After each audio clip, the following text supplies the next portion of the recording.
Dans la foulée de l'intervention de mon collègue Philippe Blaise, vous le savez, nous considérons évidemment qu'une nouvelle centrale pour la SLN est indispensable, mais en revanche, nous considérons que le vote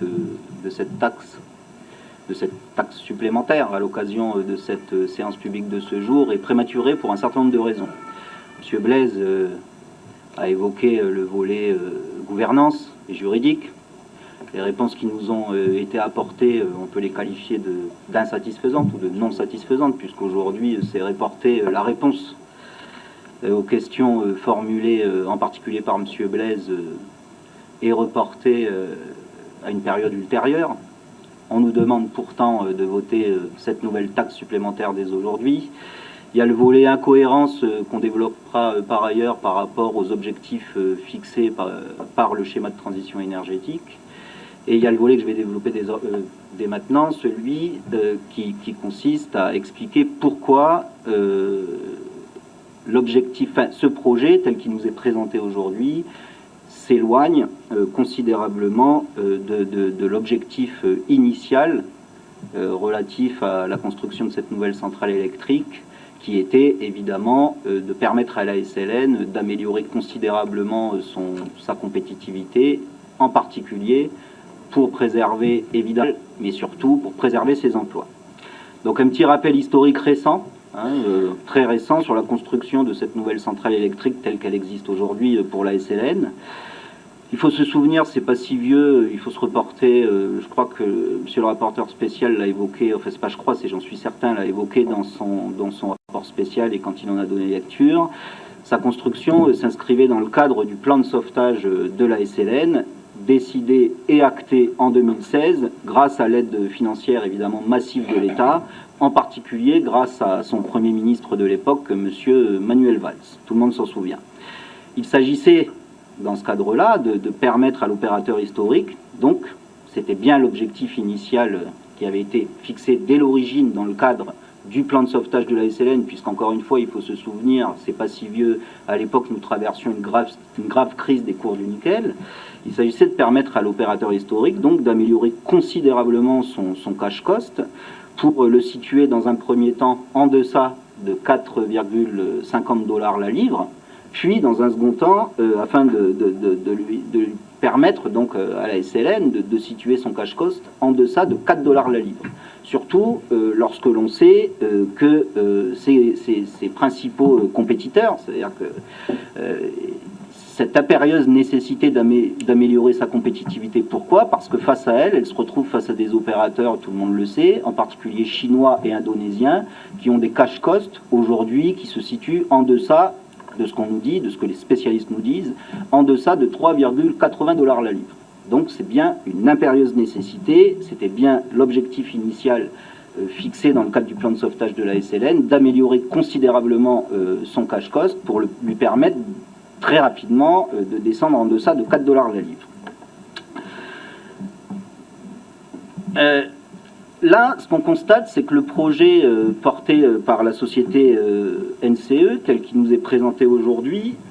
il n'est non seulement pas encore complètement ficelé sur un certain nombre de points, le volet gouvernance, on l'a vu, le plan de financement, on l'a vu en commission, il n'est pas bouclé, on nous dit 72 milliards, mais sans être certain qu'il s'agit de véritablement d'un plan de financement qui sera bouclé aux alentours de 72 milliards, mais surtout, donc, c'est l'objet de mon intervention, il s'éloigne considérablement de cet objectif initial d'amélioration sensible du cash cost de la SLN en vue de préserver ses emplois, parce que c'était bien de ça dont il s'agissait, et son poids dans l'économie locale, puisqu'on apprend au sein des différents éléments qui nous ont été remis dans le cadre de ce projet. On apprend déjà que la taxe sur la SLN, alors qu'elle en était exonérée jusqu'alors, donc ça va pas dans le sens de l'amélioration de son cash cost et de sa compétitivité. On apprend surtout, c'est là l'élément essentiel, que le coût du kilowattheure qui sera facturé à la SLN, il s'établirait aujourd'hui à 11-12 francs le kilowattheure, alors que le plan de réduction des coûts de la SLN fixe dès l'origine un objectif de 8-9 francs le kilowattheure, c'est-à-dire environ 40% de moins que le coût actuel qui s'établit aux alentours de 15-16 francs le kilowattheure. Donc aujourd'hui, on nous présente un projet pas encore ficelé, au sein duquel on nous explique que le coût qui sera facturé à la SLN représentera 11-12 francs le kilowattheure, alors que dans le plan de sauvetage initial présenté dès 2016, enfin qui a conduit la SLN à présenter son plan de sauvetage, son plan d'amélioration de son cash cost, il était dès l'origine prévu un prix du kilowattheure qui s'établissait aux alentours de 8-9 kWh. Donc on s'éloigne quand même considérablement des objectifs fixés par la SLN. Et enfin, élément essentiel aussi, on apprend à l'occasion de la commission de la réglementation et de la législation économique et fiscale qui s'est réunie sur le sujet, on apprend aussi de part et d'autre, par les industriels, que les négociations à mener avec l'opérateur historique, c'est-à-dire avec la SLN, quant au prix de vente de l'électricité produite, c'est-à-dire quant au coût du kilowattheure qui lui sera facturé, et bien ces négociations, elles sont au point mort aujourd'hui, elles n'ont absolument pas avancé, et que l'opérateur ne sait toujours pas, entre guillemets, à quelle sauce il va être mangé dans le cadre du prix de l'électricité, du coût du kilowattheure qui lui sera facturé, alors qu'il est indispensable pour lui aujourd'hui de le savoir pour mener à bien son plan d'amélioration de sa compétitivité. Enfin, dernier point, on l'a vu aussi également à l'occasion des travaux de la Commission de législation et de la réglementation économique et fiscale, ce plan de financement qui n'est pas bouclé, qui s'élèverait aux alentours de 72 milliards, il n'a fait l'objet d'aucune mise en concurrence. On nous explique que les mises en concurrence vont intervenir ultérieurement, mais dans ce cas-là, pourquoi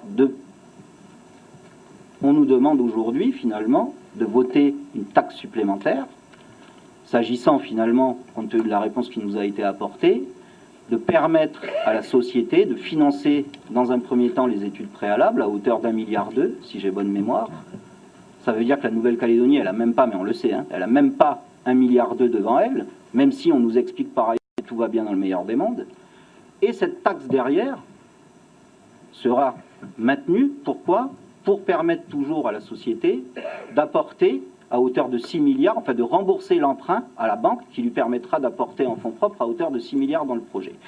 Donc encore une fois, compte tenu de tous ces éléments, des éléments qu'a donné M. Blaise, des éléments qu'on va développer encore, des éléments d'ailleurs développés par le groupe UCF-LNKS, le problème, c'est pas tant de savoir si on est pour ou contre cette taxe à l'occasion de cette séance publique du Congrès, le problème c'est de savoir si finalement on n'essaye pas de nous forcer la main pour un projet qui n'est pas encore ficelé et pour un projet qu'il convient d'étudier encore et encore avant d'imposer une nouvelle taxe au pouvoir d'achat des Calédoniens, parce que M. Lallier, la réponse je vais vous la donner, hein, vous demandez une évaluation, mais évidemment que les Calédoniens ils vont subir l'augmentation des prix du gazole. Ils pourront nous donner toutes les études qu'ils le souhaitent, mais les Calédoniens ils vont subir l'augmentation des prix du gazole. Donc voilà l'objet de cette intervention. Pour conclure,